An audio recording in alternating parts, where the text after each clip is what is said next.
He walked into the grand ballroom of the mansion, his polished shoes clicking against the marble floor, his eyes scanning the crowd of elegantly dressed guests. Yet he seemed distant, as if the wealth and laughter around him were just shadows of something he could not touch.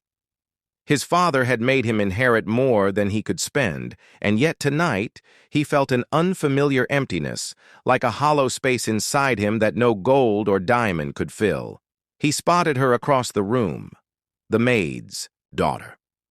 Her hands trembling slightly as she held the tray of drinks, and he felt a sudden curiosity he had never known before, but before he could approach someone caught his attention, and he was pulled away, leaving the girl standing alone wondering if he would ever return to notice her. The music began, a soft piano tune drifting through the air, carrying the weight of elegance and expectation, and he leaned against the balcony watching the crowd sway in time and imagining her voice against the melody, a voice he had never heard but somehow knew would change everything. The chandelier above glimmered like 1,000 frozen stars, and he felt a daring impulse take hold of him, a foolish thought that he spoke aloud without thinking. "Sing. This Mozart and I'll marry you," he said, laughing to himself, expecting no answer, and yet the words hung in the air heavier than he had intended. She froze as the words reached her ears, her heart beating fast, as if the piano itself had jumped into her chest. She had never imagined anyone of his world would speak to her, let alone make such an impossible proposition. But something in his tone, a mixture of jest and challenge, made her curious, and her feet carried her forward almost without conscious thought as the crowd parted and the air seemed to thrum with a sudden tension.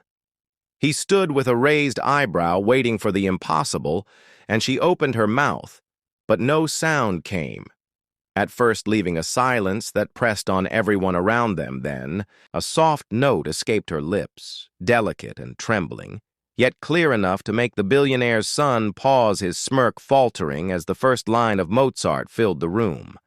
Her voice grew stronger with each measure, weaving a spell that caught every ear in the hall. Even the musicians stopped for a fraction of a second, as if the music had become something more alive than before. She sang not for him, but for herself, yet he felt every word striking him with an intensity that made him question everything he had believed about love and power and the emptiness that had always lingered in his chest. The guests began to murmur, unsure if they were witnessing a performance or a revelation, and he found himself stepping closer, unable to pull his eyes away. Her hands moved slightly, as if conducting an unseen orchestra, and the corners of her lips hinted at a secret. Only she knew he wanted to speak. Yet no words could find their way past the sudden tightness in his throat, and for the first time in his life, he was not in control of the moment, but rather carried by it like a leaf on a rushing river. The music reached a high note, and the room seemed to hold its breath, waiting for what would come next.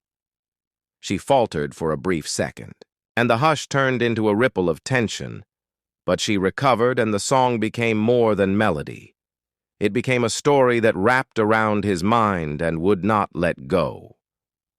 Memories he had buried deep surfaced like shadows moving across the walls of his consciousness, and he realized that the emptiness he had always felt was not about wealth, but about the absence of something genuine, something untouchable. And here, in the soft light of the chandelier, he saw it reflected in her eyes and in the unwavering courage of her voice. He wanted to speak again, but the words that had seemed so bold now seemed hollow against the power of her presence. She ended the piece with a flourish that sent a shiver through the room, and all at once the applause erupted, but he remained still, caught between awe and disbelief, as if the world itself had tilted on its axis. The maid's daughter looked at him not with fear or expectation, but with quiet defiance, a strength he had never known existed. In someone so young and fragile, appearing so ordinary, yet possessing a force that could unsettle his carefully constructed life. She stepped back toward the tray of drinks. Her cheeks flushed, and he felt an urge to follow. Yet something held him, frozen, as if he had stumbled into a place where rules did not apply, and the familiar certainty of his world had been replaced by a raw unknown. He wanted to challenge her again to see if it was real or just a trick of the evening. Yet the intensity in her eyes suggested she knew secrets he had yet to discover, and that thought made his pulse race in ways that no money or power ever had. He turned and left the balcony, moving through the crowd, trying to regain control over his composure. Yet, each step pulled him further into a maze of curiosity and fascination. He watched as she continued her duties, yet each movement seemed layered with the music she had just sung, and he realized that the house he had inherited was now a cage compared to the freedom she carried even in her lowly position. The evening wore on, yet he could not shake the sense that this encounter had shifted the axis of his world, leaving him uncertain and vulnerable in a way he had never imagined. In the study later that night, he poured himself a drink, trying to make sense of the whirlwind of emotion he felt, yet each sip seemed to amplify rather than dull the thoughts of her voice and her presence. He had always believed that charm and wealth could bend people to his will. Yet for the first time he faced the unsettling truth that someone could exist who would not yield to his expectations, and that idea terrified and thrilled him simultaneously. The night outside was still and the mansion silent. But inside him a storm had begun, and he realized that what he had once seen as control was fragile at best. She returned to her small room in the servants' quarters, her hands still trembling, yet a fire burned in her chest that she could not explain. The words he had spoken lingered in her mind, not as a promise, but as a challenge to herself, a test of courage she had never sought, yet now felt compelled to meet. She replayed the melody again in her mind, each note a beacon that lit a path toward something undefined and potentially dangerous, and she could not help wondering if he would remember her if tomorrow she were to disappear from his world forever. Morning came, and the mansion stirred with activity, yet he remained restless, wandering the halls, as if seeking a phantom he could not name. His father called for him to attend to business, yet the meetings felt distant and hollow. His thoughts kept drifting back to her, and the sound of her voice which had embedded itself into his memory like a stubborn shadow refusing to fade. He tried to tell himself it was foolish to care for someone so far beneath him, yet the more he resisted, the more the pull grew, and he felt a reckless desire to find her and see if the magic of last night had been real or merely a dream.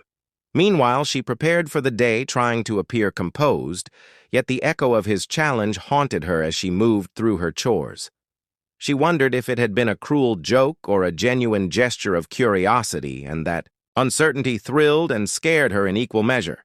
Each glance toward the grand ballroom brought a tension in her chest, as if she were standing on the edge of a cliff, looking at the possibility of flight and fall alike, and she knew that the moment when their worlds might collide again was approaching with an inevitability that she could neither prevent nor control. He returned to the balcony that overlooked the gardens, trying to convince himself he had imagined her talent.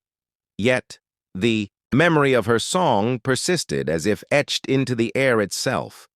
His mind raced with possibilities, and he realized that the simple act of daring her to sing had unleashed something far larger than himself, something that challenged the very order he had relied on for years, and he wondered how much of his life he would be willing to surrender to the unknown before he could claim even a glimpse of her world. She stepped into the garden to fetch water for the kitchen, and the sunlight caught her hair in a way that made her appear almost ethereal, and he watched from above, feeling a mixture of desire and apprehension, as if she were a creature of another realm whose presence demanded reverence and attention.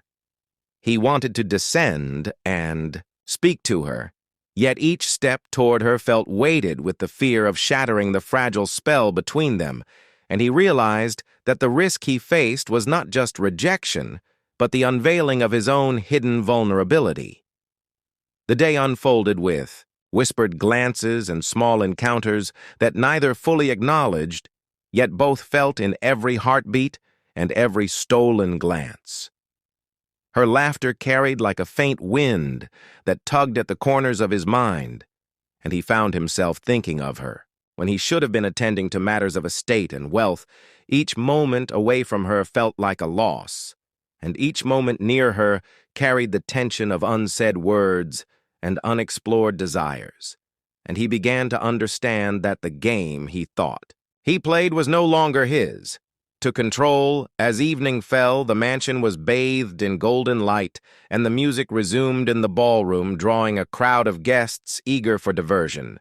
He lingered at the edges, watching her move among them with grace and subtle defiance. And he knew that the coming night would decide whether last night's song had been a fleeting enchantment or the beginning of something irrevocable. The air felt charged with anticipation, and he sensed that the first note of her voice would once again change everything and leave him questioning not just her, but himself in ways he had never imagined.